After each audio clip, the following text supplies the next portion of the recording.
TV में भी चला दे स्क्रीन, बच्चे क्वेश्चन पूछते हैं दिखता ही नहीं है।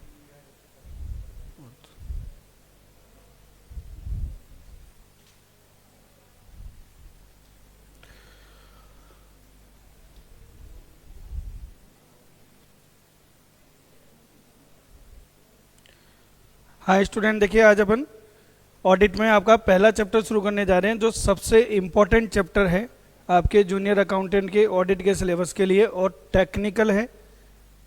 पहले ही बता देता हूँ, इसमें कुछ सेक्शंस हैं, कुछ रूल्स हैं जो आपको ध्यान से समझने हैं, क्योंकि ये चैप्टर समझने लायक है। स्टार्ट करते हैं अपन कंपनी ऑडिट। देखिए, कंपनी ऑडिट को शुरू करने से पहले आपको एक बेसिक चीज़ बताना चाह रहा हूँ कि कंपनी क्या होती है। हालांकि ये आप बिजनेस ऑर्गेनाइजेशन में, फॉर्म्स ऑफ बिजनेस ऑर्गेनाइजेशन वाले चैप्टर में कंपनी का पूरा टॉपिक पढ़ेंगे, पर यहाँ थोड़ा सा मैं बताना चाहूँगा आपको कि कंपनी क्या होती है, फिर हम कंपनी ऑडिट की बात करेंगे। तो बताओ कंपनी क्या होती है, किसको कहते हैं कंपनी? आप में से कोई जानता है? भाई कुछ स्टूडेंट कॉमर्स के भी होंगे, उन्होंने पढ़ा हुआ हो कभी, कुछ कहना चाह रहे हैं आप? हाँ, इन्होंने ये कहा कि साहब कंपनी वो है जो कंपनी अधिनियम 1956 के तहत रजिस्टर्ड हो, यही कहना चाह रहे हो? अब ठीक है, कोई बात नहीं, 1956 तो अब गया और नया एक्ट आ गया, कौन सा? Company act 2013। तो बस डेफिनेशन वही है सेम, कि कंपनी वो होती है जो कंपनी एक्ट 2013 के तहत रजिस्टर्ड हो या फॉर्म्ड हो, मतलब जिसका निर्माण या जिसका पंजीकरण किसके तहत हुआ है? कंपनी अधिनियम के तहत। तो इससे आपको एक बात समझ में आ गई इस परिभाषा से, कि कंपनी का जन्म जो होगा वो पंजीकरण के साथ ही होगा। हमारे में और कंपनी में यही फर्क है कि हमारा पहले जन्म होता है, बाद में हमारा पंजीकरण होता है, और इसका पहले पंजीकरण होता है, बाद में इसका जन्म होता है। समझ में आ गया? तो जब तक पंजीकरण नहीं कराएंगे, रजिस्ट्रेशन नहीं कराएंगे, क्या नहीं बनेगी? कंपनी नहीं बनेगी। समझ में आ गया क्या?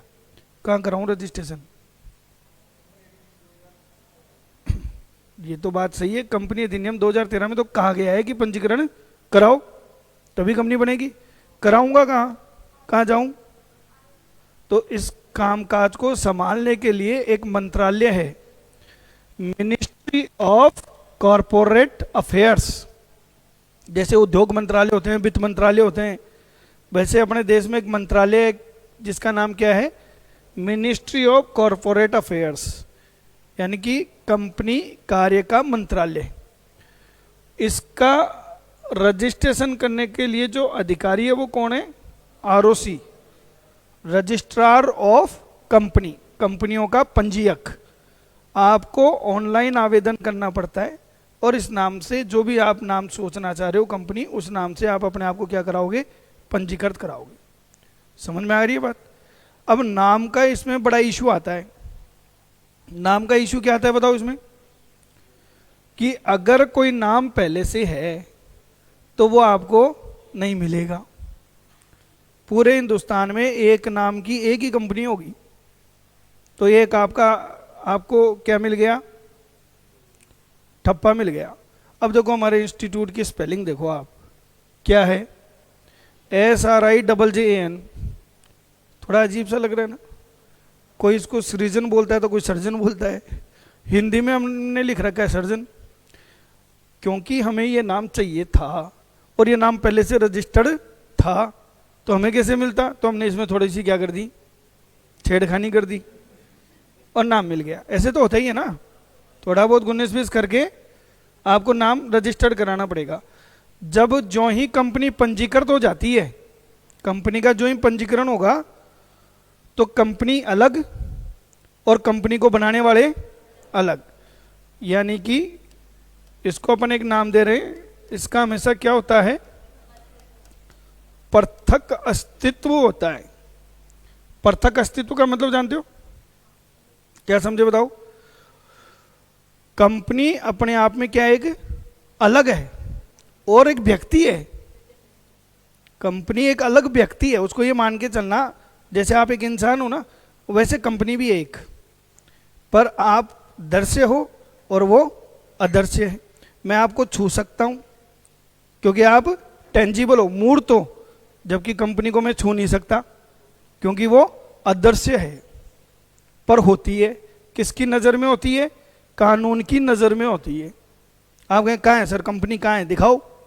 अब आप कहोगे सर्जन इंस्टीट्यूट, मैं अलग हूं भाई, और सर्जन इंस्टीट्यूट प्राइवेट लिमिटेड अलग है। समझ में आ रहा है? दोनों क्या माने जाएंगे? अलग अलग माने जाएंगे। अगर कोई पूछ ले आपसे कि इस दुनिया में सबसे बड़ा कपूत कौन है, जो अपने माँ बाप का ही सगा नहीं, तो वो है कंपनी। कंपनी का निर्माण आप लोगों ने किया, आप दोनों ने मिलकर एक कंपनी बनानी चाहिए। आपने सारे डॉक्यूमेंट्स इकट्ठे करे, आरओसी में डॉक्यूमेंट जमा कराए, मेरे जैसे सीए को फीस भी दी, कंपनी भी बना दी, और कंपनी बनते ही आपको कहती है हु आर यू, आप कौन हो? मैं अलग और आप अलग। तो कंपनी को अपने आप में क्या मान के चलना? एक अलग अस्तित्व मान के चलना। अब जैसे मान लो आप लोगों से हमने फीस ले ली और ये कह दिया वापस देंगे, और मैं बदमाश आदमी हूं, मैंने कहा नहीं दूंगा, कर लो जो करोगे। बोला सर हम आपके ऊपर केस कर देंगे। मैंने कहा एक मिनट, डील किससे करी है भाई? डील किससे करी है? किससे डील हुई है आपकी? तो उस पर करो ना केस। सर वो और आप एक ही तो, एक कैसे? कंपनी अलग और कंपनी को बनाने वाले अलग। आपको केस करना है तो मेरे ऊपर नहीं कर सकते आप। सर ऐसे तो आप कुछ भी फ्रॉड करोगे। अब ये पर्दा है साहब, इसको क्या कहते हैं? पर्दा। कहीं का पर्दा? निगमन का पर्दा। इसमें हमेशा क्या होता है? एक निगमन का पर्दा होता है। निगमन का पर्दा समझ गए? नहीं समझे? चलो आप में से नॉन कॉमर्स वाले कौन कौन है, उनको समझाते हैं। अच्छा इतने सारे, चलो आप बताना। अच्छा देखो, नॉन कॉमर्स वालों की पॉसिबिलिटी जूनियर अकाउंटेंट बनने की बहुत ज़्यादा है। इसके बहुत सिंपल सा लॉजिक है। आप चाहे जितने भी जूनियर अकाउंटेंट ऑलरेडी लगे हुए ना, उनसे पूछ लो, सारे नॉन कॉमर्स वाले ज़्यादा हैं। उसका कारण क्या है कि फर्स्ट पेपर में वो मारती होते हैं और कॉमर्स में कुछ होता ही नहीं, वो वैसे ही यहाँ सीख जाएंगे। भाई आज चलो कॉमर्स की बात करते हैं। जो बच्चे सोचते रहते हैं ना यार हमारा कॉमर्स बैकग्राउंड नहीं है, हमारा क्या होगा, तो इन कॉमर्स वालों को क्या आता है वो बता देता हूँ आपको। लो, इनको एक अकाउंट्स थोड़ी सी ढंग से आती है क्योंकि इन्होंने 11th-12th में अकाउंट्स पढ़ी है। ऑडिट ये सारे बैठे कॉमर्स वाले 1 वीक सीरीज को 1 नाइट सीरीज बना के पढ़े हैं ये लोग। एक नाइट पढ़ी हुई है इनकी ऑडिट, कुछ नहीं आता इनको, कुछ नहीं आता है। मान लो आप, एक नाइट में क्या सीखेगा आदमी? इतना ही पढ़ा हुआ है, बीओ भी इतनी पढ़ी हुई इनकी बस। कॉमर्स वाले के पास में आपसे और इसमें इतना ही फर्क है। आरएसआर जेएनएफआर आपके लिए भी नहीं, इनके लिए भी नहीं। इकोनॉमिक्स थोड़ा सा मान सकते हैं कि इन्होंने 11th-12th में भी इकोनॉमिक्स थोड़ी बहुत पढ़ी हुई है, बाकी ऑडिटर ये भी हो तो ऐसे ही है। तो खैर, अब मैं आपको ये बता रहा था कि निगमन का पर्दा क्या है। जैसे आप कॉमर्स के नहीं हो तो आपसे ही पूछते हैं, कठपुतली का खेल देखा है क्या? ये बताओ, देखा है कभी कठपुतली का खेल? कहीं भी देखा हो? कठपुतली का खेल तो पूरी इंडिया में एक जैसा ही होता है। देखा है आपने? कठपुतलियां नाचती है, उनमें तो जान ही नहीं है। बेजान चीजें कैसे नाच सकती है? कैमरा तो नहीं नाच रहा, वो कैसे नाचती है बताओ? मालूम है आपको ये बात? कठपुतली कैसे डांस कर लेती है ऐसे ऐसे? सर उनको कोई नचा रहा है, और वो कहाँ है? वो पर्दे के पीछे क्यों रहता है? ताकि लोगों को एंजॉय हो। अगर उसको मालूम चल जाए भाई ये नचा रहा है तो मजा ही नहीं आएगा देखने का। कंपनी सेम ऐसे ही है। कंपनी तो कृत्रिम व्यक्ति है, आपके और हमारे जैसे। उसके ना हाथ है, ना पैर है, ना कान है, ना आंख है, गले हैं, तो काम कैसे करेगी भाई? किसी के पास कुछ है ही नहीं। आप कॉन्ट्रैक्ट करोगे, साइन करोगे, आप प्रॉपर्टी खरीदोगे, रजिस्ट्री कराने जाओगे, कंपनी क्या अपने नाम से प्रॉपर्टी खरीद सकती है? बताओ, कंपनी अपने नाम से प्रॉपर्टी खरीद सकती है क्या? साइन कौन करेगा? प्रॉपर्टी के कागजों पे साइन कौन करेगा? तो ये बिल्कुल ऐसा है। समझ में आ रहा है कि कंपनी अलग है और उसको बनाने वाले अलग हैं, और ये एक पर्दा लगा हुआ है। इस पर्दे के पीछे लोग एक्टिंग कर रहे हैं। फ्रंट में आपको क्या दिख रही है? कंपनी। पीछे एक्टर दिख रहे हैं, जैसे फीस मैंने आपसे ले ली, पर दिख रही है आगे कौन? कंपनी।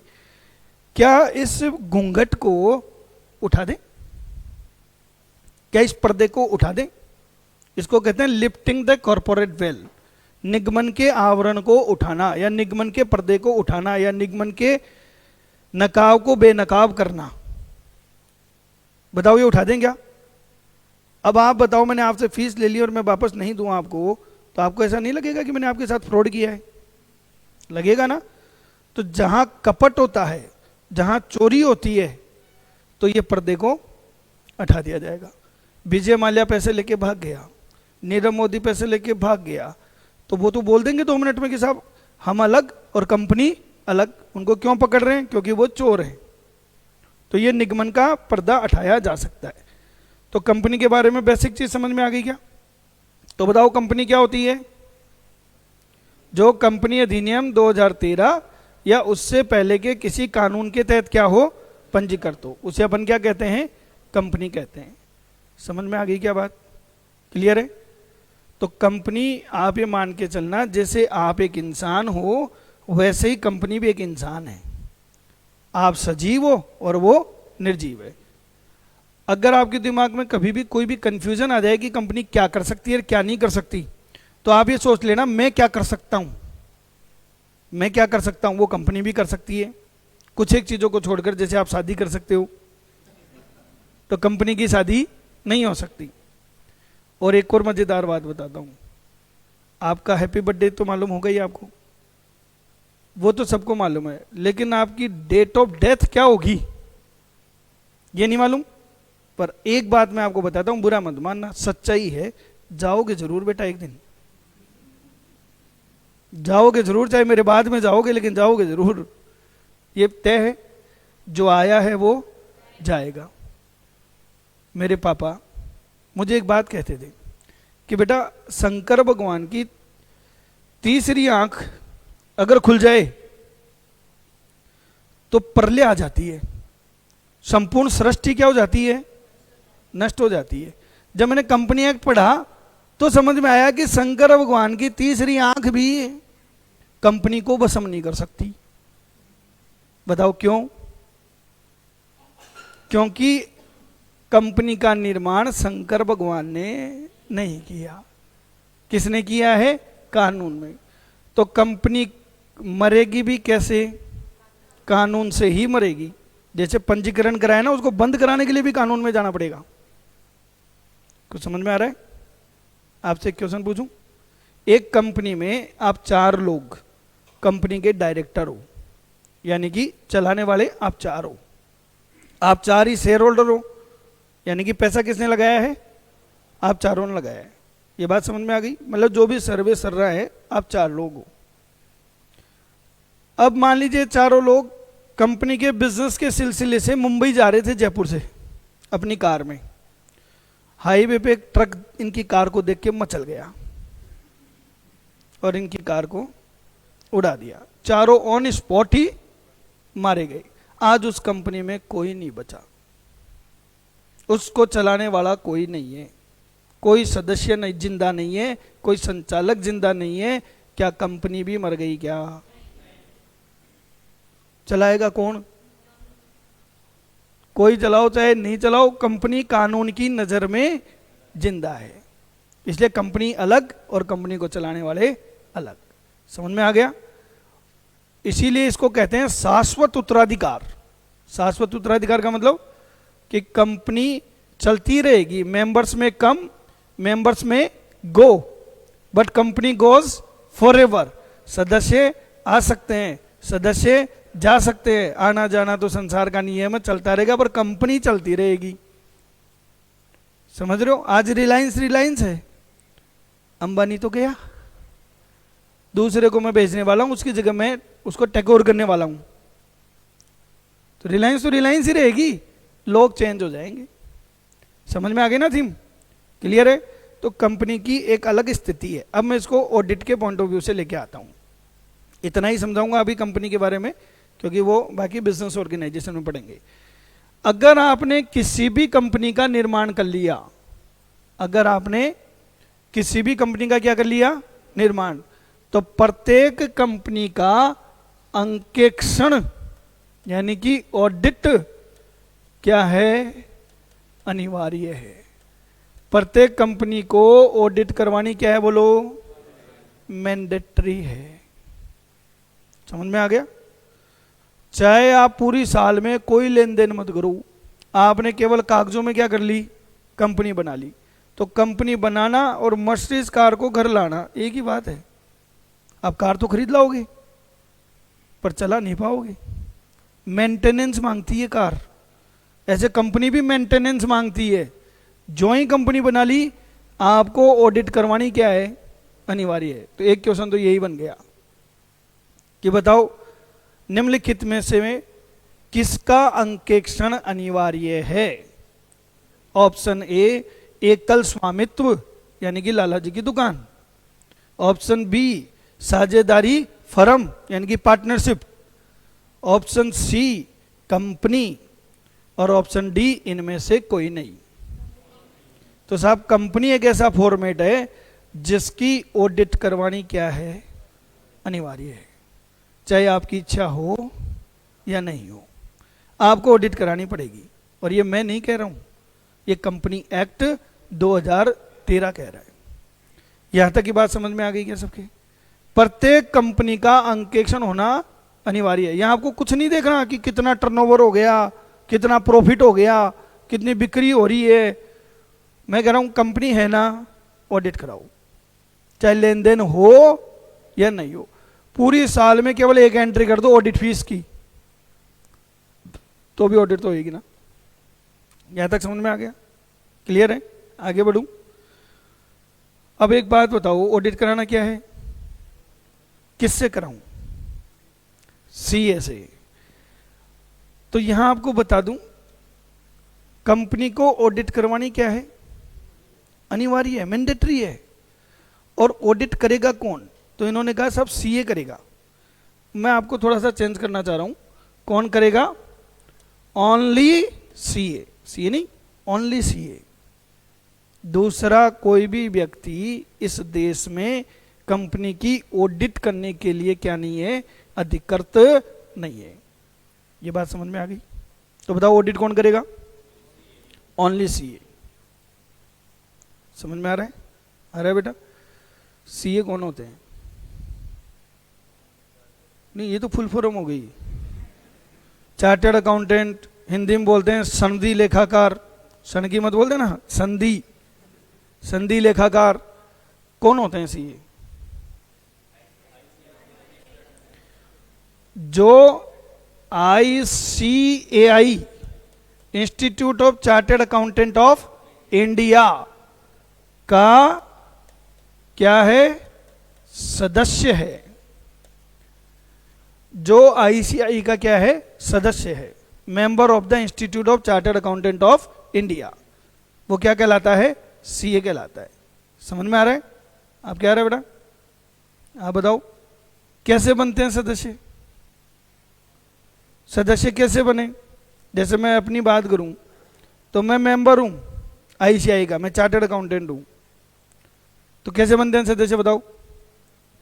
पापड़ बेलने और क्या है? जैसे आप बेल के आए हो एक छोटा सा सीटी, अभी बेलोगे और हमने भी 3 बार पापड़ बेलने हैं। Foundation, intermediate, final exam. ICAI के द्वारा निर्धारित कुछ क्या है? एग्जामिनेशन से, ट्रेनिंग से, वो आपको लेनी पड़ती है। 3 साल हमें एक सीए के अंडर में ट्रेनिंग करनी पड़ती है। हमें थ्योरेटिकल और प्रैक्टिकल दोनों ज्ञान लेने पड़ते हैं। अब मैंने 3 साल आर्टिकलशिप भी करी है साहब, सीए के अंडर में काम किया है, काम सीखा है, वहाँ से पढ़ाई करी है। अब देखो साहब क्या हुआ, मैं आपको बात बताता हूँ, मुझे आज भी वो दिन याद है। 12 जुलाई 2006 की तारीख थी, मुझे आज भी याद है ये दिन, क्योंकि ये मेरे जीवन का एक टर्निंग पॉइंट था। 12 जुलाई 2006 को मेरा सीए फाइनल का रिजल्ट आया और मैं पास हो गया। उस टाइम में दिल्ली में था, मैंने दिल्ली से पढ़ाई करी थी। तो मैं 12 जुलाई 2006 को पास हो गया, वहीं था मैं। आदमी पास हो जाएगा तो क्या करेगा बताओ? सबसे पहले किसको फोन करेगा? उस टाइम बीवी नहीं थी बीवी आने के बाद प्रायोरिटियां चेंज हो जाती हैं। उस टाइम बीवी नहीं थी, कमा रही थे। बताओ किसको फोन करेगा? अपने पेरेंट्स को। तो मैं अपने पापा को मैंने फ़ोन किया क्योंकि पापा की इच्छा थी कि मैं सीए बनूं, तो मैंने उनको फ़ोन किया। बताओ फ़ोन करके क्या बोलूं? हाँ, ये मत बोलना सीए बन गया, ये बोलना पप्पू पास हो गया। सीए नहीं बनाऊं? सर एग्जाम में पास हो गए और सीए कैसे बनोगे? अरे भैया, एग्जाम पास होने से थोड़ी सीए बनते हैं। अब आपने एग्जाम से पास कर ली, आईसीआई में आपको आवेदन करना है, एक एप्लीकेशन देना है कि साहब मुझे अपना सदस्य बना लो, और वो सदस्य बनाने की लेते हैं फीस, डीडी जमा कराना पड़ता है, और सारे डॉक्यूमेंट्स मंगाते हैं कि तुम्हारे ट्रेनिंग के सर्टिफिकेट्स, तुम्हारी एग्जाम की मार्कशीट्स सब भेजो। सबको चेक करते हैं, और चेक करने के बाद अगर उनको सब कुछ सही लगता है कि कहीं कुछ गड़बड़ नहीं है, तो उनके यहां पर एक रजिस्टर है। उस रजिस्टर का नाम क्या है? सदस्यों का रजिस्टर। उनके यहां पर एक रजिस्टर होता है जिसका नाम क्या होता है बताओ? सदस्यों का रजिस्टर। उस रजिस्टर में आपका नाम लिख दिया जाएगा, आपका नाम लिख दिया जाएगा, और भारत के ऑफिशियल गजट में आपका नाम वन टाइम क्या होगा? पब्लिश होगा कि भाई इनको हम चार्टर्ड अकाउंटेंट बना रहे हैं, क्योंकि आपके पास में बिट्टो पावर आ रहा है।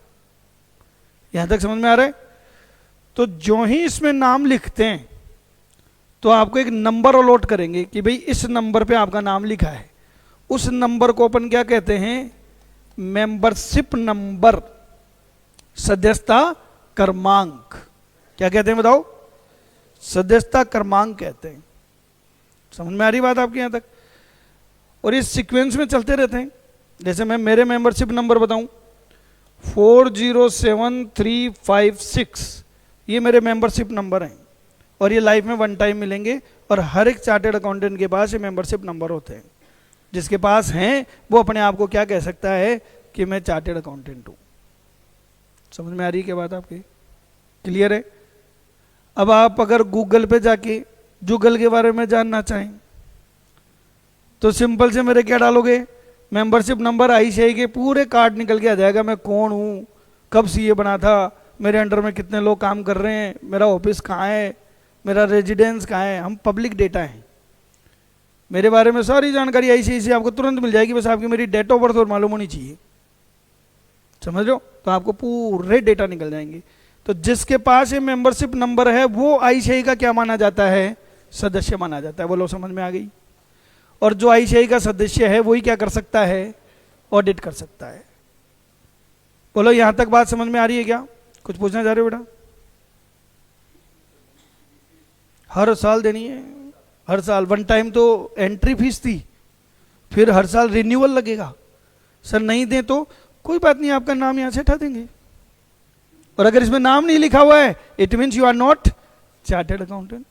हर साल देनी पड़ती है भैया, मेरे 8,500 रुपये जाते हैं हर साल। सर आप पैसे देने के लिए सीए बने हो? देखो ये एनजीओ है, ये नॉन प्रॉफिट ऑर्गेनाइजेशन है, ये हमारे पैसे से हमको ही फायदा देता है। अगर मैं कल को मर जाऊं तो मेरे घर वालों को 10 लाख रुपए मिलेंगे। कहाँ से? आईसीआई की तरफ से। तो ये सीए के लिए है, मुझे कोई इंश्योरेंस कराने की जरूरत नहीं है, मेरा इंस्टीट्यूट देगा। तो हर सीए ऐसे मरता है, मरते मरते भी 10 लाख दे ही जाता है। तभी तो ससुर जी ने 20 लाख लगा दी थी शादी में कि 10 तो आ ही जाएंगे। यहां तक समझ गए क्या? तो ये सदस्यों के रजिस्टर में जिसका नाम लिखा हुआ रहता है वो अपने आप को क्या कह सकता है? सीए कह सकता है। अब आगे की कहानी सुनना बच्चों। सीए बनने के बाद आपके पास में 2 विकल्प होते हैं। सीए बनने के बाद में आपके पास में कितने विकल्प हैं? 2 विकल्प हैं। क्या? या तो किसी कंपनी में जाके नौकरी कर लो, भाई अपना रिज्यूम वगैरह, बायोडाटा वगैरह बनाओ, कंपनी में जाओ, इंटरव्यू दो, सिलेक्शन हो जाएगा। सीए को रखते हैं लोग बहुत, और अपनी जॉब करते रहो। या अपना खुद का ऑफिस खोल के बैठ जाओ कि हम किसी के यहाँ नौकरी नहीं करेंगे। समझ में आ रही बात? समझ में आ रहा है कि नहीं आ रहा बताओ? तो क्या करूं बताओ? नौकरी करूं कि खुद के काम करूं? अब देखो खुद के काम में पसीने बहुत आते हैं, क्योंकि वो तो सेट होगा जैसे होगा। नौकरी तो तुरंत मिल जाती है। अभी आप जूनियर अकाउंटेंट बन गए, डे 1 से आपकी इनकम शुरू। और आप सीए बन गए, डे 1 से बेरोजगारी शुरू, कि अब करूं क्या, कहां जाऊं? समझ रहे हो आप? तो यहां पर जब सीए बन जाता है तो उसके पास में दो विकल्प होते हैं कि या तो वो कहां चला जाए, सर्विस में, और जो मैंने कहा ना खुद का ऑफिस खोल के बैठ जाए, उसको मैं नाम दे रहा हूं प्रैक्टिस। क्या नाम दे रहा हूं? प्रैक्टिस, यानी कि खुद का अभ्यास करे, खुद का अभ्यास करे, प्रैक्टिस का नाम दे रहा हूं। समझ में आ रहा है? अगर मैं सीए बनकर किसी कंपनी में या कहीं भी मैं जॉब करता हूं, नौकरी करता हूं, तो मैं ऑडिट नहीं कर सकता, मैं ऑडिट नहीं कर सकता।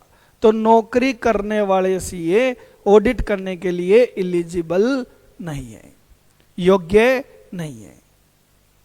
समझ में आ रहा है क्या? तो क्या करना पड़ेगा फिर? अब प्रैक्टिस करने के लिए क्या करना है? मैं चाहता हूं कि साहब नौकरी नहीं करूं, खुद का ऑफिस खोल के बैठ जाऊं, क्या करूं?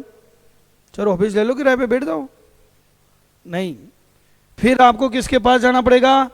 आईसीआई के पास, उनसे अनुमति लेनी पड़ेगी कि सर मैं क्या करना चाहता हूं, प्रैक्टिस करना चाहता हूं, मुझे आप अनुमति दें। तो इंस्टीट्यूट आपको एक और सर्टिफिकेट देगा। पहले आपके पास में सदस्यता का प्रमाण पत्र था, अब एक और देगा, जिसको अपन क्या कहेंगे? सर्टिफिकेट ऑफ प्रैक्टिस, अभ्यास का प्रमाण पत्र। इंस्टीट्यूट आपको क्या देगा बताओ? अभ्यास का प्रमाण पत्र। तो बताओ, ऑडिट करने के लिए एलिजिबल व्यक्ति कौन हुआ? जो सीए है और किस में है? प्रैक्टिस में है, इन प्रैक्टिस, यानी कि अभ्यास में है। जो सीए है और किस में है बताओ? प्रैक्टिस में है, अभ्यास में है। वो ही बंदा ऑडिट कर सकता है, जैसे कि मैंने मेरा ऑफिस मानसूर में कर रखा है, मैंने सीओपी ले रखी है। अब बच्चों मैं आपको इसकी दास्तान सुनाता हूं। ये बात है 12 जुलाई 2006 की, मैं सीए तो बन गया। जुलाई तो साहब ऐसे ही निकल गई, यार दोस्तों में पार्टी साटी ये वो, खुशी खुशी में 15-20 दिन तो ऐसे ही निकल गई। अगस्त में मेरे पापा ने बुलाया, बेटा आप क्या पीछे जा रहे, तेरा क्या करेगा? मैंने कहा हमने तो कोई विचार किया ही नहीं। तो बोले तेरे को मैं ही पालता रहूंगा क्या? अरे विचार कर, मैं तो तेरी शादी की सोच रहा हूं। ठीक है साहब, अब क्या करें समझ में आया नहीं, तो मैंने एक जगह नौकरी ज्वाइन कर ली, जॉब ज्वाइन कर ली कि यार कहीं कुछ 2 पैसे कमा लेते हैं। नौकरी ज्वाइन करी तो रोज मेरे पापा मेरे को फोन करके डांटते थे कि तू बढ़िया का बेटा है, नौकरी कर रहा है। मेरे ताऊ जी की आज से 50 साल पहले सरकारी नौकरी लग गई थी। उस टाइम पे सरकारी नौकरी लगना बड़ी बात थी, लगी 100 रुपए की थी। तो मेरे दादाजी ने मेरे ताऊ जी को कमरे में बंद करके धनाधन पीटा कि बोले नालायक तूने किससे पूछ के नौकरी करी? बोले नौकरी फिर तूने क्यों यस करी है? नहीं करनी। मेरे पापा भी इसके अगेंस्ट, जॉब नहीं करनी साहब। हमारे खानदान में आज तक किसी ने जॉब ही नहीं करी, कि नौकरी नहीं करनी, खुद का व्यापार करूं। मैं कहा क्या करूं? बोले तू सीए ऑफिस खोल ले। अब पापा की इच्छा थी, ठीक है साहब, मैंने अपना ऑफिस खोल लिया। ऑफिस के सामने 2 डिग्रियां टाक दी। कौन कौन सी? सदस्यता का प्रमाण पत्र, अभ्यास का प्रमाण पत्र। और यहां मैं बैठा, कभी डिग्री मेरे को देखे, कभी मैं डिग्री को देखूं। कब आंखों ही आंखों में पूरा दिन निकल गया, पूरा महीना निकल गया, और पहले महीने का बिल आया मेरा कितना? -20,000। किराया भी देना, इंटरनेट का बिल भी देना, एक चपरासी रख लिया उसको भी सैलरी देनी, कमाई तो आई ही नहीं, ग्राहक ही नहीं आए। अब साहब दुकान खोलते ही ग्राहक तो आएंगे नहीं। और आप सोच रहे हो कि हमको कोई ऑडिट हमें सरकार अलॉट करेगी, ऐसा कुछ भी नहीं है, खुद को ही ढूंढना है। तो मेरी कमाई ही नहीं हुई। मैं पापा को बोलने लग गया, मैंने कहा पापा ये कहाँ फंसा दिया मेरे को, अच्छी खासी नौकरी कर रहा था। और नौकरी भी आजकल नौकरियां थोड़ी रही हैं साहब, 1.5 करोड़ 2-2 करोड़ के पैकेज हैं, साल के 1.5 करोड़ रुपए दे रहे हैं सीए को, और यहाँ 20,000 रुपये माइनस में जा रहा हूँ। मैं पापा कहाँ फंसा दिया? बोले इससे बढ़िया तो मेरे को फीलिंग आ रही है कि पार्ट टाइम में गोलगप्पे की दुकान खोल लेता हूँ, 5-10 हज़ार रुपये लेके ही घुसूंगा। पापा ने कहा नहीं लगा रहे, ये जितने भी नुकसान हो रहा है मैं दूंगा, मैं दूंगा। फिर पापा ने कहा बेटा देख थोड़ा बुद्धि लगा, एक काम कर कहीं पे पार्ट टाइम जॉब ज्वाइन कर ले। क्या कर ले? पार्ट टाइम जॉब ज्वाइन कर ले। पार्ट टाइम जॉब का मतलब सुबह शाम का। तो मैंने कहा क्या सुबह शाम नौकरी करेंगे किसी की? तो हमने उठा ली कलम, पढ़े हुए तो थे ही कि पढ़ा लेते हैं, जो ज्ञान है उसको बांट देते। तो वो थोड़ा सा इनकम का सोर्स स्टार्ट हुआ कि चलो ये माइनस तो रुका, अब बताओ मैं ऑडिट कर सकता हूँ क्या? तो देखो बच्चों, इंस्टीट्यूट इसके खिलाफ है। मैं आपको जो पढ़ा रहा हूँ ना ये इलीगल है, मैं नहीं पढ़ा सकता, क्योंकि मैं कौन हूँ? प्रैक्टिसिंग सीए हूँ, मुझे अनुमति नहीं है पढ़ाने की। मैं आपको बताऊँ इस टाइम पढ़ा रहा हूँ, इस टाइम तो मुझे कहाँ होना चाहिए था? मेरे ऑफिस में होना चाहिए था। मैं तो प्रैक्टिस कर रहा हूँ ना, पर मैं तो पढ़ा रहा हूँ। पर मैंने इंस्टीट्यूट से परमिशन ले रखी है, और हमको इंस्टीट्यूट परमिशन देता है 1 वीक में 25 घंटे पढ़ा सकते हो आप, 1 सप्ताह में 25 घंटे पढ़ा सकते हो, उससे ज़्यादा की अनुमति नहीं है। तो ये ध्यान रखना, प्रैक्टिस अगर आप कर रहे हो और वो कर रहे हो पार्ट टाइम, पार्ट टाइम समझ गए ना, अंशकालिक, तो आप ऑडिट नहीं कर सकते। तो तीसरी कंडीशन क्या हो गई ऑडिट करने के लिए? आप प्रैक्टिस में कैसे हो? होल टाइम, पूर्ण कालिक। पार्ट टाइम कहीं पे जॉब कर लो वो समझ में आएगा, लेकिन फुल टाइम किस में होना चाहिए आपका? प्रैक्टिस में। पूरा टाइम आपको कहाँ देना है? प्रैक्टिस में देना है, वही ऑडिट कर सकता है।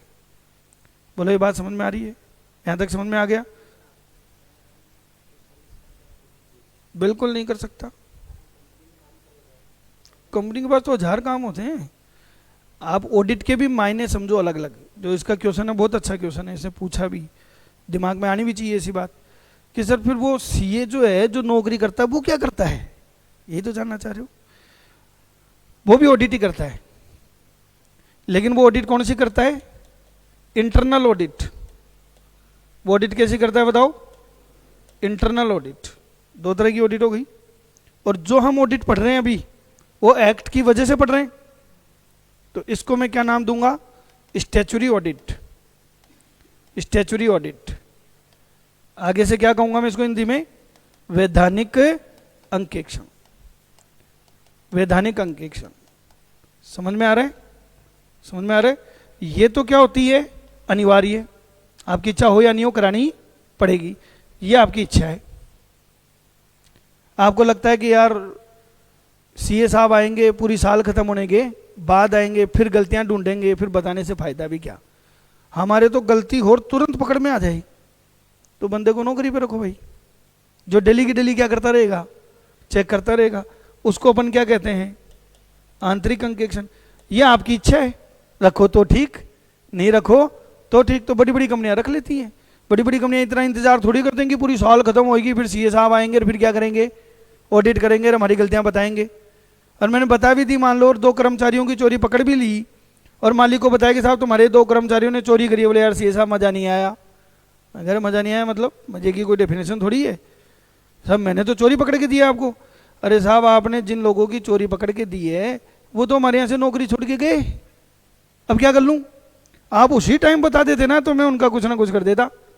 तो मैंने कहा भैया मैं तो ऑडिट करने कब आऊँगा? अब बताओ ऑडिट कब शुरू होती है?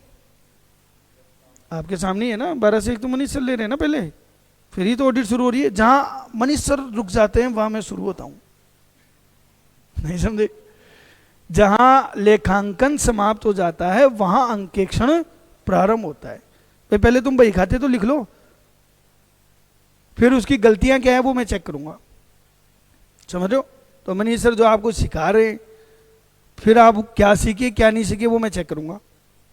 तो वो क्या हो गई? ऑडिट हो गई। समझ में आ गया ना? तो क्या है, बड़ी बड़ी कंपनियां इतना इंतजार नहीं करती कि पूरी साल खत्म होए और उसके बाद वो आए और फिर गलतियां ढूंढे। तो वो क्या करते हैं? इंटरनल ऑडिटर अपॉइंट करते हैं। तो इंटरनल ऑडिटर मोस्टली जॉब करने वाले होते हैं, और हमारे जैसे लोग क्या होते हैं? स्टैच्यूटरी ऑडिटर होते हैं। ये समझ में आ गया क्या सबके? क्लियर है? तो देखो कंडीशन क्या होगी? ऑडिट करने के लिए योग्य व्यक्ति कौन है? चार्टेड अकाउंटेंट हो, प्रैक्टिस में हो, पूर्णकालीन प्रैक्टिस में हो। अच्छा ये मेरी डिग्री नेशनल है कि इंटरनेशनल? बताओ नेशनल है कि इंटरनेशनल? देखो बच्चों, मैं आपको इसमें भी एक किस्सा सुनाता हूँ। हर आदमी को जीवन में संघर्ष करना पड़ता है, चाहे वो अंबानी ही क्यों ना हो। मैंने भी किया है। जब मैं सीए बना तो काम ही नहीं था, इधर उधर पढ़ा वढ़ा के अपनी रोजी रोटी पाल रहा था। मतलब बड़ा मुश्किल था कि परिवार पाल लें। तो इस बात को देख के मेरे ससुर जी बड़े व्यथित हुए कि यार मैंने तो सीए समझ के लड़की दी है और ये आदमी अपनी रोजी रोटी को तरस रहा है। मैं गया, ठगे गए। अब ठगे गए तो गए साहब, ये तो ठगाई एक बार हो गई तो हो गई, बैग तो होता नहीं इसमें। तो मेरे ससुर जी ने मुझे एक बात कही, बोले बेटा आप यहाँ क्या कर रहे हो, ये पढ़ाते वढ़ाते रहते हो, क्यों अपना टाइम खराब कर रहे हो, फॉरेन चले जाओ, विदेश चले जाओ। तो मेरी साली एक, वो भी सीए है और उसके हस्बैंड जो हैं वो भी सीए हैं, और दोनों दुबई में एक बहरीन करके जगह है, वहाँ पर चार्टर्ड अकाउंटेंट है फ्रांस के बैंक में। उन्होंने उनको बोल दिया, उनका मेरे पास में मेल आया कि आपका मैं अपॉइंटमेंट लेटर भेज रही हूँ, 4 लाख रुपए महीने सैलरी है, आ जाओ। ये बात है 2006 की। उस टाइम मेरे को 4 लाख रुपए बहरीन में मिल रहे थे कि आ जाओ आप, आपको इंटरव्यू कुछ नहीं देना, मैं ही अपॉइंट करने वाली हूँ, आ जाओ आप। फ्रांस का कोई बैंक था, उसमें वहाँ पे जॉब मिल रही थी। मैंने कहा वहाँ पे खोले के हनुमान जी हैं क्या? मैं नहीं, मैं कहा फिर नहीं आऊँगा यार। मंगलवार के मंगलवार खोले के हनुमान जी के जाके जो दाल बाटी चूरमा है वो दुबई में कहाँ है? ना ना ना, हमें नहीं जाना भैया। अगर मैं दुबई चला जाऊँ, वहाँ अपना ऑफिस खोलूँ तो प्रैक्टिस कर सकता हूँ क्या? बिल्कुल कर सकता हूँ, दुबई में भी अलाउ है। लेकिन दुबई का सीए इंडिया की कंपनी की क्या नहीं कर सकता? ऑडिट नहीं कर सकता। तो नेक्स्ट कंडीशन क्या हो गई? प्रैक्टिस कहाँ करेंगे आप? इंडिया में। कहाँ करेंगे बताओ? इंडिया में, भारत में। अब बोलो समझ में आ गई क्या बात? तो अब बताओ नटसेल में कंपनी की ऑडिट करवाना क्या है? अनिवार्य। और इसके लिए योग्य व्यक्ति कौन है? एक ऐसा चार्टेड अकाउंटेंट जो पूर्णकालीन क्या है? भारत में अभ्यासरत है। वो सीए क्या कर सकता है? कंपनी की ऑडिट कर सकता है। समझ में आ गई ये बात? क्लियर है? आगे बढ़े बच्चों। एक वो समय था जब मैं दाल रोटी के लिए तरसता था, एक ये समय है जब मैं टाइम के लिए तरसता हूँ कि टाइम ही नहीं रहता। काम का लोड है इतना भयंकर, इतने काम है ऑफिस में। मेरे 12-12 लोगों का स्टाफ है, वो काम करने में लग रहे हैं। 250 ऑडिटें हैं मेरे पास में, कंट्रोल में नहीं होता। और लोग और जुड़े जा रहे हैं, जुड़े जा रहे हैं, जुड़े जा रहे हैं। पहले मैं विजिटिंग कार्ड रखता था जेब में, किसी को वैसा कोई काम हो तो बताना। अब कोई फोन भी आता है, यार कोई काम बता देगा, रहने तो पहले वाले तो नहीं निपट रही। काम का लोड आ गया ज़्यादा, अब मैं अकेला संभाल ही नहीं पा रहा। तो क्या मैं किसी को पार्टनर बना लूं? एक से भले 2। तो मिस्टर जे मिस्टर के साथ क्या कर लेता है? पार्टनरशिप। और इन दोनों ने मिलकर क्या बना ली? जेके एंड कंपनी। नॉन कॉमर्स वाले से पूछते हैं, अभी नॉन कॉमर्स से हो आप, ये क्या है? नहीं, यही समझाना है, नाम से कंफ्यूज नहीं होना। जेके एंड कंपनी, ये क्या है? एक साझेदारी फर्म है। कंपनी की पहचान का तरीका, नाम के अंत में या तो क्या होगा? लिमिटेड, या नाम के अंत में क्या होगा? Private limited. एंड कंपनी तो फैशन है। अब कोई दुकान पे लिखा देता है राधे श्याम एंड सन्स, तो वो पिताजी थोड़ी हो गए, वो तो दुकान का नाम है साहब, ये फैशन है। एंड एसोसिएट्स हो सकता है, एंड कंपनी हो सकता है। समझ में आ रहा है? तो इन दोनों ने मिलकर एक सीए की क्या बना ली? Partnership firm. ये भी कौन है? सीए हैं, और ये भी कौन है? सीए हैं। बताओ क्या ये फर्म ऑडिट कर सकती है क्या? क्या इस फर्म को नियुक्त किया जा सकता है क्या? सीए की पार्टनरशिप फर्म को अपॉइंट किया जा सकता है क्या? देखो मैंने आपको पहले ही बताया, ये सब्जेक्ट समझने वाली है बस। बताओ बेटा, क्वेश्चन समझ में आ रहा है ना मैं जो बोल रहा हूं? मान लीजिए कंपनी है एबीसी लिमिटेड, इसको ऑडिट करवानी है, इसको ऑडिट करवानी है। ऑडिट कौन करेगा? सीए। ये इस जे को अपॉइंट नहीं कर रही, के को नहीं कर रही, किसको अपॉइंट कर रही है? फर्म को। कर सकती है क्या, या नहीं कर सकती? तो देखो सीए चाहे अकेला काम करे तो भी योग्य है, और चाहे सीए मिलकर क्या बना लें, पार्टनरशिप फर्म बना लें, तो उस फर्म को भी क्या कर सकते हो आप, अंकेक्षक के रूप में नियुक्त कर सकते हो। तो अंकेक्षण फर्म को भी अंकेक्षक के रूप में क्या किया जा सकता है, नियुक्त किया जा सकता है। समझ में आ रही बात? अब सुनो, आजकल क्या है, मल्टीपल सर्विस का जमाना है। किसका जमाना है? मैं आपको बात बताता हूं, 2011 के आसपास की बातें हैं, 2011 की 2013 के आसपास की बात है। हमारे यहाँ अकाउंट्स के जो सर है मनीष सर, ये जब हम लोग साथ पढ़ते थे, दोनों हम लोग साथ पढ़े हुए हैं, बचपन के दोस्त हैं सब, साथ पढ़े हुए हैं, तो ये उस टाइम से ही पढ़ाता है। मैंने तो मजबूरी में उठाई थी कलम कि पेट नहीं पाल रहा था इसलिए क्या करूं, इसका शौक था, 11th-12th में था तब से पढ़ा रहा था, पढ़ाता रहता था। मैं विद्यासागर में पढ़ाता, ये भी विद्यासागर में पढ़ाता था, हम दोनों सीए के स्टूडेंट्स को पढ़ाते थे। तो ये बीच में भाग जाता था वहाँ से, फिर वापस आता 2-1 घंटे बाद। मैं कहा कहाँ? बोले यार पढ़ा के आया हूँ। मैं कहा और कहाँ पढ़ाता है तू? बोले सीए का तो सबसे बड़ा इंस्टीट्यूट अपना यही है और अपन पढ़ा ही रहे हैं यहाँ पे, हम दोनों ही पढ़ाते थे वहाँ पे। बोले यार मैं कंपटीशन में पढ़ाता हूँ। मैंने कहा कंपटीशन में क्या होता है? बोले जूनियर अकाउंटेंट को। मैं कहा ये क्या होता है? मुझे यही मालूम नहीं था कि जूनियर अकाउंटेंट भी कोई चीज़ होती है। हम तो भाई सीए की लाइन में थे, हमको क्या मालूम। तो मनीष सर पढ़ाते थे हमारे पे अकाउंट्स और ऑडिट। फिर मनीष ने मुझे कहा कि यार तू एक काम कर, ये ऑडिट तू पढ़ा, मैं अकाउंट्स ही पढ़ाऊँगा। मैं कहा तू अपने पेट की रोटी मुझे क्यों दे रहा है? अरे बोले मैं तो काम निकाल रहा था ऑडिट में, ऑडिट का टीचर तो तू है, मैं तो किसका टीचर हूँ? अकाउंट्स का। तो देखो क्या है, मनीष ने ऐसा क्यों किया? क्योंकि उन्हें एक बात समझ में आ गई कि स्पेशलाइजेशन की बहुत ज़्यादा क्या है, जरूरत है, विशिष्टीकरण बहुत आवश्यक है, और लोगों को एक ही छत के नीचे सारी सर्विस चाहिए कि आपको 6 के 6 सब्जेक्ट यहीं चाहिए, एक ही छत के नीचे। एक आदमी 6 सब्जेक्ट में कभी एक्सपर्ट नहीं हो सकता, चाहे वो कितना ही इंटेलिजेंट हो। उसको अपनी एक्सपर्टीज लेने के लिए कुछ ही सब्जेक्ट सेलेक्ट करनी पड़ेंगी। तो मैंने ऑडिट पढ़ानी शुरू करी।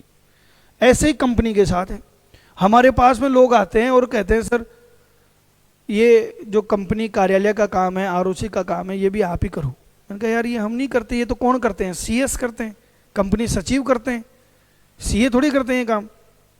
बोले सर मैं तो आपको जानता हूँ। तो अब जब सीएस के काम आने लगे तो हमने इसमें एक और पार्टनर ऐड कर लिया। किसको? मिस्टर जी को। पर ध्यान से सुनो, मिस्टर जी सीए नहीं है, ये कौन है? कंपनी सचिव है, ये कंपनी सेक्रेटरी है, और ये आज हमारा पार्टनर है। समझ में आ रहा है बेटा? बताओ इस फर्म में कितने पार्टनर हैं? 3। कौन कौन? जे के जी। मैं पूरे एग्जाम्पल यही देता रहूँगा आपको बार बार। मैं जे के एंड कंपनी, उसमें 3 पार्टनर, जे के जी। एक्चुअली मैंने डम्मी बना रखे मेरे नाम से, मेरा नाम तो आपको मालूम ही है। समझ गए? कुछ समझ गए? जोरू का गुलाम, जे के जी। तो बताओ बच्चों, क्या ये फर्म अभी भी ऑडिट कर सकती है क्या, या नहीं कर सकती? 3 में से 2 ही सीए हैं, 3 में से 2 ही सीए हैं, एक सीए नहीं है। बताओ ये फर्म को अपॉइंट किया जा सकता है क्या? तो अब सुनो, अगर आपको इधर उधर की बुक उठा लाएंगे तो वो लोग क्या करेंगे, कंपनी एक्ट 1956 के प्रोविजन टिकाएंगे और ऊपर के कवर पे क्या लिख देंगे, कंपनी एक्ट 2013 के अनुसार पूर्णतः संशोधित, पर अंदर माल किसका है? 1956 का। वहां कंफ्यूज होना आपका तय है, क्योंकि कंपनी एक्ट 1956 में ये लिखा हुआ था कि फर्म के सभी साझेदार क्या होने चाहिए, लेकिन कंपनी एक्ट 2013 में क्या लिखा इन्होंने? फर्म के अधिकांशतः, अधिकांशतः बोले तो मेजोरिटी, अधिकांशतः साझेदार क्या होने चाहिए बताओ? सी होने चाहिए। ये चेंज कर दिया इन्होंने कंपनी एक्ट 2013 में। और ये आप जब बुक इधर उधर से उठा लाओगे और वहां आप कहोगे सर आपने तो अधिकांशतः बोला है, और वहां क्या लिखा हुआ था? सभी। तो वो कंपनी एक्ट 1956 में था, यहाँ पे क्या लिखा? अधिकांशतः साझेदार क्या होने चाहिए? सी होने चाहिए। अधिकांशतः का मतलब समझ गए? 3 में से 2, तो अधिकांशतः हो गए, मोस्टली हो गए। तो इस फर्म को भी क्या कर सकते हो आप? नियुक्त कर सकते हो। यहां तक की बात समझ में आ रही है क्या? हाँ बेटा। हाँ, प्रैक्टिस के बिना तो पार्टनर ही नहीं बनेंगे इसमें। जॉब वाला पार्टनर हो ही नहीं सकता ना मेरा। और आपको, चलो आपने पूछ लिया तो बता दूं कि हमारा पार्टनर हर कोई बन भी नहीं सकता। आपको सर मैं आपको 2 करोड़ देता हूं, आपकी फर्म में पार्टनर बना लो, मैं चाहता भी हूं बनो आप, कि 2 करोड़ आ रहे हैं, लेकिन मैं आपको बना नहीं सकता, क्योंकि फर्म जो है उसमें पार्टनर ऐड करूंगा तो मुझे किसको बताना पड़ेगा? आईसीआई आपको अलाउ ही नहीं करेगा। हम केवल उन्हीं को पार्टनर बना सकते हैं जो प्रोफेशनल बॉडी के मेंबर हो, चाहे वो सीए हो, चाहे वो सीएस हो, चाहे वो सीएमए हो, या एडवोकेट को भी हम पार्टनर बना सकते हैं। ठीक है ना? हर किसी को नहीं बना सकते पार्टनर, अलाउड ही नहीं है। और जॉब करने वाला तो पार्टनर बन ही नहीं सकता हमारा।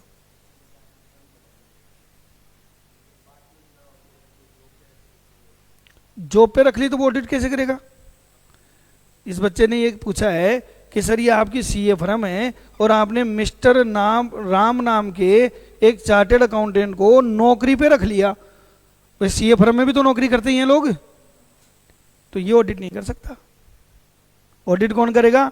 अपॉइंट किसको किया है? राम को किया है क्या? अपॉइंट किसको किया है? फर्म को किया है। और फर्म के भी यहाँ पे साइन कौन करेगा? उस फर्म का पार्टनर करेगा। कौन करेगा? पार्टनर, जो चार्टेड अकाउंटेंट हो। बोलो समझ में आ गया क्या? यहाँ तक क्लियर है? आगे बढ़ूं?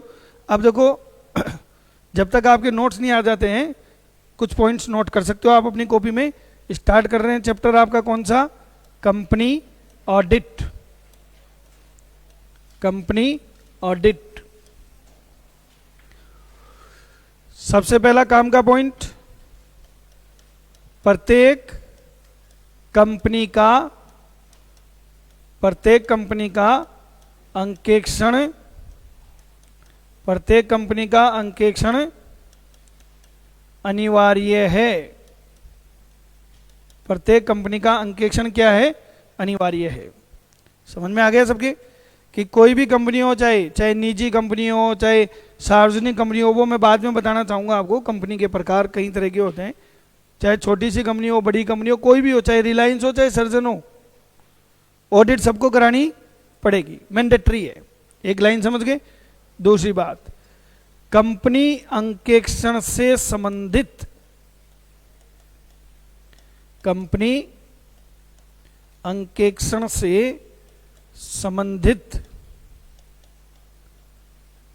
प्रावधान, कंपनी अंकेक्षण से संबंधित प्रावधान, कंपनी अधिनियम, कंपनी अधिनियम 2013 के अध्याय 10 को रोमन में लिखना बच्चों, ठीक है ना? एक्ट में जो चैप्टर्स होते हैं उसको रोमन में लिखा जाता है, के अध्याय 10, और उसका नाम क्या है? Audit and auditors. Audit and auditors में बताए गए हैं। कंपनी ऑडिट से संबंधित प्रावधान किस में बताए गए हैं बताओ? कंपनी एक्ट 2013 के अध्याय 10 में बताए गए हैं। समझ में आ रहा है सबके? अब इसका मतलब आपको क्या पढ़ना है? कंपनी एक्ट 2013 का चैप्टर 10 पढ़ना है, जिसका नाम क्या है? Audit and auditors. इसमें धारा 139 से 148 तक का वर्णन है। इस चैप्टर में कहां से लेकर कहां तक की धारा है बोलो? 139 से लेकर 148 जो निम्न है। समझ रहे हो बच्चों? अब मैं आपको क्या बताने जा रहा हूं? धाराएं 139 से लेकर कहां तक? तो अब आपके ऑडिट के 24 क्वेश्चन ही बचे। एक तो ये रहा, एक गारंटेड क्वेश्चन आएगा 100%। साइड में जब लिख के यूँ लिख देना गारंटेड, एक क्वेश्चन। कोई भी धारा पूछेंगे हर बार आता है कि बताओ अंकेक्षक की नियुक्ति से संबंधित धारा कौन सी है, अंकेक्षक की योग्यता से संबंधित धारा कौन सी है। एक धारा का क्वेश्चन आएगा बस, और ये आएंगी यहां से लेकर यहां तक, समझ लो ना, क्योंकि कानून पढ़ रहे हो ना, कानून में तो क्या होंगी, धारा होंगी। कानून में शब्दों का बड़ा खेल है साहब, अर्थ का अनर्थ हो जाता है अगर आप गलत इंटरप्रिटेशन निकाल लेते हो तो आप देखो धारा में कौन कौन सी धारा में क्या क्या लिखा हुआ है। ये तो धारा है 139 और ये इसके प्रावधान, कौन सी धारा में क्या लिखा हुआ है समझना। धारा 139 में आपको दिया हुआ है क्या, अंकेक्षक की नियुक्ति। ठीक है, अभी मैं केवल हेडिंग बता रहा हूं आपको, अंदर तो बहुत सारी धाराएं हैं, वो अपन बाद में पढ़ेंगे। किसी भी ऑडिटर का अपॉइंटमेंट धारा 139 में होता है। अंकेक्षक को पद से हटाना, रिमूवल ऑफ ऑडिटर। भैया आपने अपॉइंट कर दिया, नहीं जम रहा आदमी आपको तो हटा दो, कोई जरूरी थोड़ी उसे ऑडिट कराओ, नहीं जम रहा तो हटा दो। धारा 141 अंकेक्षक की योग्यता एवं अयोग्यता, qualification and disqualification of auditor, कि साहब कंपनी की ऑडिट कौन कर सकता है और कौन नहीं कर सकता, धारा 141 में। धारा 142 अंकेक्षक का पारिश्रमिक, कि सब काम करेगा तो फीस भी देनी पड़ेगी, तो कितनी फीस दें कौन तय करेगा, ये बातें धारा 142 में है। धारा 143 अंकेक्षक के अधिकार एवं कर्तव्य, अंकेक्षक के अधिकार एवं कर्तव्य, कि साहब ऑडिटर के क्या क्या राइट्स होते हैं, और जहां राइट्स हैं वहां पे उनकी ड्यूटी भी है, कि आपकी क्या ड्यूटी है ऑडिट करते टाइम, आपके क्या राइट्स हैं। धारा 144 में कुछ लिस्ट दी हुई है जिसमें लिखा हुआ है कि अंकेक्षक के द्वारा कुछ सेवाएं प्रदान न करना, कुछ सेवाएं प्रदान न करना। सब इनमें लिस्ट दी हुई है कि अगर आप ये काम करोगे तो फिर आप क्या नहीं कर सकते, ऑडिट नहीं कर सकते। जैसे सर्जन इंस्टीट्यूट प्राइवेट लिमिटेड की ऑडिट मैं नहीं कर सकता, जबकि मैं खुद प्रैक्टिस में हूं, मेरा खुद का ऑफिस है, पर मैं इसकी ऑडिट नहीं कर सकता। क्यों नहीं कर सकता? Because I am the director in this company. मैं इस कंपनी में क्या हूं, डायरेक्टर हूं, तो मैं खुद की ऑडिट खुद ही थोड़ी करूंगा, हमें दूसरे से करवानी पड़ेगी, तो निष्पक्ष जांच नहीं होगी। मूल फंडा वही है अपना जो कल पढ़ा था अपन ने, कि ऑडिट कैसी जांच होती है, स्वतंत्र जांच। धारा 145 अंकेक्षण प्रतिवेदन पर हस्ताक्षर, प्रतिवेदन को हिंदी में इंग्लिश में बोलते हैं ऑडिट रिपोर्ट, अंकेक्षण प्रतिवेदन पर हस्ताक्षर, सिग्नेचर ऑन ऑडिट रिपोर्ट, कि साहब ऑडिट रिपोर्ट पर साइन कौन करेगा। धारा 146 साधारण सभा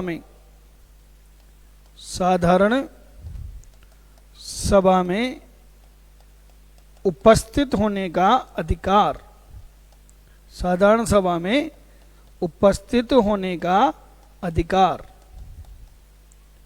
साधारण सभा में उपस्थित होने का अधिकार, कि साहब जो सदस्यों की सभा होती है, जो सारे लोग उसके मालिक हैं, उनको बुलाया जाता है, तो उसमें किसको बुलाया जाएगा, ऑडिटर को भी बुलाया जाएगा, ये उसका अधिकार है। धारा 147 ये क्या कहती है, जुर्माना, अगर तुमने कुछ गड़बड़ करी तो तुम्हारे ऊपर क्या लगेगी, पेनल्टी। और आखिरी धारा 148 ये क्या कहती है, लागत अंकेक्षण, कॉस्ट ऑडिट, लागत अंकेक्षण कॉस्ट ऑडिट। समझ में आ गया? इस चैप्टर में अपने को ये सब पढ़ना है, ये सारी चीजें अपने को पढ़नी है। इन सेक्शंस को घोट के पी जाना। एक क्वेश्चन गारंटेड है, मतलब वारंटी नहीं है, गारंटी है कि आएगा ही आएगा। और सिंपल, ऐसा कुछ नहीं है, सिंपल सा आएगा। पिछली बार का जूनियर अकाउंटेंट का पेपर उठा के देखो, 3 क्वेश्चन आए थे धारा के, अपन तो एक की गारंटी दे रहे हैं कि साहब एक तो आएगा ही। और सिंपल सा आएगा कि अंकेक्षक की योग्यता और अयोग्यता से संबंधित कौन सी धारा है, अंकेक्षक के अधिकार और कर्तव्य कौन सी धारा में बताए गए हैं। समझ में आ रहा है? अंकेक्षक की नियुक्ति कौन सी धारा के तहत की जाती है, ऐसे क्वेश्चन आए हुए हैं। और ये तीनों क्वेश्चन जो मैंने बोले हैं, पिछली बार का जूनियर अकाउंटेंट का पेपर उठा के देखो, आरपीएससी की साइट पे जाके फर्स्ट ग्रेड कॉमर्स का पेपर उठा के देखो, स्कूल लेक्चर वाला, आरपीएससी आप एबीएसटी का पेपर उठा के देखो, किसी भी ऑडिट का पेपर उठा के देख लो जिसमें कंपनी ऑडिट है, धारा का क्वेश्चन जरूर आएगा। तो याद कराऊं, सबसे पहले क्या कर दो, नियुक्ति नहीं जमे रवानगी, नियुक्ति करने से पहले योग्यता योग्यता देख लो, पैसा भी दो भाई अगले को, फिर पैसा देते बोलो भैया तेरे क्या कर्तव्य है बोल, ठीक है। फिर वो कहेगा साहब ये काम तो मैं नहीं कर सकता, और साइन करवा लो, पैसे दिए। फिर मीटिंग में बुला के उसको लड्डू उड्डू खिला दो, चलिए भाई तूने काम किया, आजा तू भी आजा, लड्डू उड्डू खा लेना। और गलती करे तो जुर्माना, और लास्ट में लागत अंकेक्ष। इतना सा याद करना है। बोलो समझ में आ गया क्या? ये तो था एक्ट का अध्याय 10। इसके साथ हमें रूल्स भी पढ़ने हैं, रूल्स भी पढ़ने हैं। Company audit and auditors rules 2014, उसको अपन क्या कहते हैं, कार 2014, वो भी पढ़ने हैं।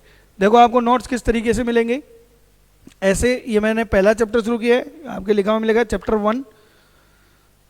ये जो आप देख रहे हो पीपीटी एज इट इज, ये कि ये नोट्स हैं, यही मिलेंगे आपको बुक फॉर्मेट में। प्रत्येक कंपनी को अपने बही खाते अंकेक्षण करवाना क्या है, और जो इंग्लिश मीडियम वाले हैं, बाइलिंगुअल हमारे सारे के सारे नोट्स, तुरंत ही उसकी इंग्लिश नीचे है कि it is mandatory for every company to get their accounts audited. Company audit, company audit से संबंधित प्रावधान कंपनी अधिनियम 2013 के अध्याय 10 में बताएंगे, जिसका नाम क्या है, ऑडिट एंड ऑडिटर्स। इस अध्याय में धारा 139 से लेकर 148 तक के प्रावधान है। इसके अलावा हमें रूल्स भी पढ़ने हैं, कंपनी ऑडिट से संबंधित नियम, किसमें मेंशन है बताओ, कार 2014 में बताए गए हैं। क्लियर है? अब ये धाराएं, धारा 139 किससे रिलेटेड है, नियुक्ति से, 140 पद से हटाना, 141 योग्यता योग्यता, 142 पारिश्रमिक, 143 अधिकार एवं कर्तव्य, 144 कुछ सेवाएं प्रदान न करना, 145 रिपोर्ट पे हस्ताक्षर, 146 साधारण सभा में उपस्थित होने का अधिकार, 147 जुर्माना, और 148 लागत अंकेक्षण, और 177 और है जो मैंने अभी नहीं लिखवाई है, वो बीच में आएगी। ठीक है, कौन सी, अंकेक्षण समिति। अब हमने पहली धारा स्टार्ट करी, धारा 141 कि सब कंपनी की ऑडिट करने के लिए योग्य व्यक्ति कौन है, और ये आज मैं आपको स्टार्ट करा चुका हूं। पहली धारा पढ़ रहे हैं हम, धारा 141 की उपधारा 1। ठीक है, क्या पढ़ा देखो अपन ने, कंपनी का अंकेक्षण केवल एक ऐसा सीए यानी कि संधि लेखाकार कर सकता है जिसके पास पूर्णकालीन अभ्यास का क्या है, प्रमाण पत्र है, तथा जो भारत में क्या कर रहा होता है, अभ्यास। समझ में आ गया? क्लियर है यहां तक का? इतना ही पढ़ते, कल इसको आगे कंटिन्यू करेंगे। तो अपन ने स्टार्ट कर दी है कौन सी धारा आपकी, धारा 141। एक क्वेश्चन की तैयारी 25 में से आज आपकी हो गई, जो आपको धाराएं एकदम अच्छे से याद करनी है। तो साथ साथ पढ़ते रहो, मॉक टेस्ट देते रहो, आप निश्चिंत रहो, आपको और कुछ नहीं पढ़ना। इसलिए नॉन कॉमर्स वाले तो 1% ही मत घबराओ, कॉमर्स वालों को जरूर घबराना है। और उसका कारण सिंपल सा है कि उनका फर्स्ट पेपर स्ट्रांग नहीं होता, वो उनको स्ट्रांग करना है, वो आपको अपने लेवल पे स्ट्रांग करना है। सेकेंड पेपर में तो कोई ऐसी टेंशन है ही नहीं। तो बच्चों आज इतना ही करते हैं, क्लियर है? अब अपन नेक्स्ट सब्जेक्ट पढ़ेंगे।